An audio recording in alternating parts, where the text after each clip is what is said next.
దేవుని ఘనమైన నామమునకు స్తోత్రములు. ఈ వాగ్దానం వింటున్న మీకందరికీ మన ప్రభువును ప్రియ రక్షకుడైన యేసుక్రీస్తు నామములో శుభములు, మా హృదయపూర్వకమైన వందనములు తెలియచేస్తున్నాం. ఈరోజు దేవుని వాగ్దానం కీర్తనల గ్రంథం 4వ కీర్తన 1వ వచనం. ఇరుకులో నీకు విశాలత కలుగు చేయవాడు ఆయనే. ఈ మంచి వాగ్దానం వింటున్న మనందరి వినికిడిలో మన మంచి దేవుడు నెరవేర్చునుగాక. ఆమేన్. ప్రియ దైవ జనాంగమా, మీరేమైనా ఇరుకుల్లో ఉన్నారా? ఇబ్బందుల్లో గుండా వెళుతున్నారా? చాలా కష్టంగా ఉందా మనుగడ కొనసాగటం? కుటుంబాన్ని లాక్కి రావడం, ఈ సంసారిక జీవితాన్ని లాక్కి రావడం, ఈ అప్పులలో నుండి, ఈ ఆర్థిక ఇబ్బందులలో నుండి, చాలని జీతాలతో పిల్లలకి ఫీజులు కట్టలేక ఎన్నో ఇబ్బందులను ఎంతగానో నలిగిపోతూ ఇరకాటాల గుండా మీ జీవితాన్ని కొనసాగిస్తున్నారా? ఇరుకులో విశాలత కలుగజేసే గొప్ప దేవుడు మన దేవుడు. ఆయన ఉన్నాడు అనే ధైర్యమే మనల్ని బ్రతికిస్తుంది.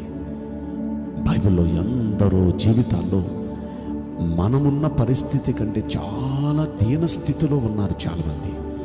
అలాంటి వారి ఇరుకులన్నిటినీ విశాలపరిచిన దేవుడు మన దేవుడు. ఇరుకులలో విశాలత కలగచేసే దేవుడు ఆయన. అయితే ఆయన అలా ఇరుకులలో విశాలత కలగచేసిన సాక్ష్యాలు, ఆధారాలు చాలా ఉన్నాయి. ఎబ్బేజు అనే వ్యక్తి ఉన్నాడు. అతని తల్లి తన అన్నలందరికీ మంచి పేర్లు పెట్టింది. వాళ్ళ జీవితం ఎంతో బాగుంది. వీడిని కనేటప్పటికీ చావు బతుకుల మధ్యకు వెళ్ళి ఆ టైంలో కన్నది వీడిని. వెంటనే పేరు పెడుతూ అంది. వీడిని వేదన పడుతూ నేను కన్నాను కాబట్టి వీడికి ఎబ్బేజు అని పేరు పెడుతున్నానని ఆ పేరు పెట్టింది. దాని అర్థం వేదన పుత్రుడు, దుఃఖపుత్రుడు. వాడి జీవితమే అలా అయిపోయింది. ఇక చాలా వేదన పడిపోయాడు. అలాంటి పరిస్థితుల్లో తల్లి దగ్గరకు వచ్చి, అమ్మా, అందరి అన్నలకి మంచి పేర్లు పెట్టావు, వాళ్ళ బ్రతుకులు బాగున్నాయి, నాకెందుకమ్మా ఈ పేరు పెట్టావు? నా బ్రతుకేంటమ్మా ఇలా అయిపోయింది? ఎందుకమ్మా నాకు ఇలాంటి శాపం రాసావంటే, కాదు నా తలరాతలు రాసేవాడు ఆయన ఖచ్చితంగా నీకు మంచి రాత రాస్తాడు నాన్న, ఆయన పాదాలు పట్టుకొని బ్రతిమాలు నాన్న అని చెప్పింది. ఎబ్బేజు దేవుని పాదాలు పెట్టి బ్రతిమాలటం ప్రారంభించాడు, ప్రార్థించడం ప్రారంభించాడు. తల్లి కూడా ఎబ్బేజు జీవితం కొరకు ప్రార్థిస్తుంది. ఎబ్బేజు చేసిన మనవిని దేవుడు ఆలకించాడు. ఎబ్బేజును అన్నలందరికంటే గనుడిగా చేశాడు. మన దేవుడు మన మొరలు ఆలకించే దేవుడు. అయితే మనం ఎలా ఉండి మొర్ర పెడితే దేవుడు ఆలకిస్తాడు? ఈ కీర్తనలోనే 1వ వచనంలోనే మొదటి లైన్ మనం చూస్తే అక్కడ అంటాడు, నా నీతికి ఆధారమగు దేవా, నేను మొర్ర పెట్టినప్పుడు నాకు ఉత్తరమిమ్ము, ఇరుకులో నాకు విశాలత కలుగు చేయవాడు నీవే అంటున్నాడు. అంటే ఈయన మొర్ర పెట్టినప్పుడు ఈయనకు ఉత్తరం ఇవ్వమని అడుగుతున్న ఇతడు ఒక మాట అంటున్నాడు, నా నీతికి ఆధారమగు దేవా.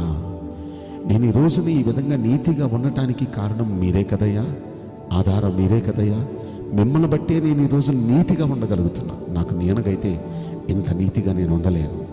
అయితే ఈ నీతి మార్గాల్లో నన్ను మీరు నడిపిస్తున్నారు కనుక నా నీతిని బట్టి నా మొర్ర ఆలకించండి అయ్యా. నిజంగా నీతిమంతుని మొర్ర ఆయన ఆలకిస్తాడు. నీతిమంతుడు మొర్ర పెట్టగా యెహోవా ఆలకించును, అతని శ్రమలన్నిటి నుండి అతని రక్షించును అనే ఆ మాట మన కీర్తన గ్రంథంలో 34వ కీర్తనలో మనం 17వ వచనంలో మనం చూస్తాం.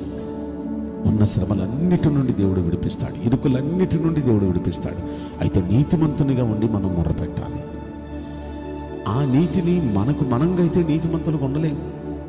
మనంగా ఎలా ఉండగలమండి? దావీదు భక్తుడు కూడా 23వ కీర్తనలో ఆయన ఒక మాట అంటాడు, నీ నీతి మార్గములలో నన్ను నడిపించుచున్నావు అంటాడండి 3వ వచనంలో. అంటే నీతి మార్గాల్లో మనమైతే నడవలేము, ఆయన నడిపిస్తేనే నడవగలం. కనుక ఈ వాగ్దానం వింటున్న ప్రియులకు ప్రభు పేరట చెప్తున్నాను, నీతి మార్గాల్లో మనల్ని నడిపించేవాడు ఆయనే, మన నీతికి ఆధారమగు దేవుడు ఆయనే.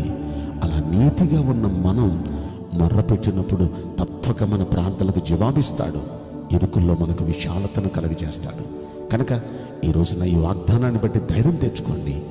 మీరున్న ఇరుకులన్నిటి నుండి దేవుడు మీలో ప్రతి వ్యక్తికి విడుదలిచ్చునుగాక. ఆమేన్. నేను మీకోసం ప్రార్థన చేయబోతున్నాను. పరిశుద్ధుడా, ప్రేమగల యేసురాజా, మీ పరిశుద్ధ బంగారు పవిత్రమైన నామమునకు నిండు మనసుతో కోట్ల కొలదిగా స్తుతులు, స్తోత్రములు, వందనాలు చెల్లిస్తున్నాం. ఈ వాగ్దానం వింటున్న ప్రియుల జీవితంలో దయచేసి ఈ వాగ్దానం నెరవేర్చి కృప చూపించండి ప్రభువా. ఈ వాగ్దానం ప్రకారం నీ ప్రజలు ఉన్న ఇరుకులన్నిటి నుండి మీరే విశాలతలోనికి వారిని నడిపించి నోటి నిండా నవ్వు దయచేయమని ఈ కొద్ది మనవులు నజరుడైన యేసుక్రీస్తు ప్రశస్తమైన నామములో మిక్కిలి వినయముతో ప్రార్థించి బ్రతిమలాడి వేడుకుంటున్నాం ప్రియ పరలోకపు తండ్రి. Amen. May God bless you all. Thank you.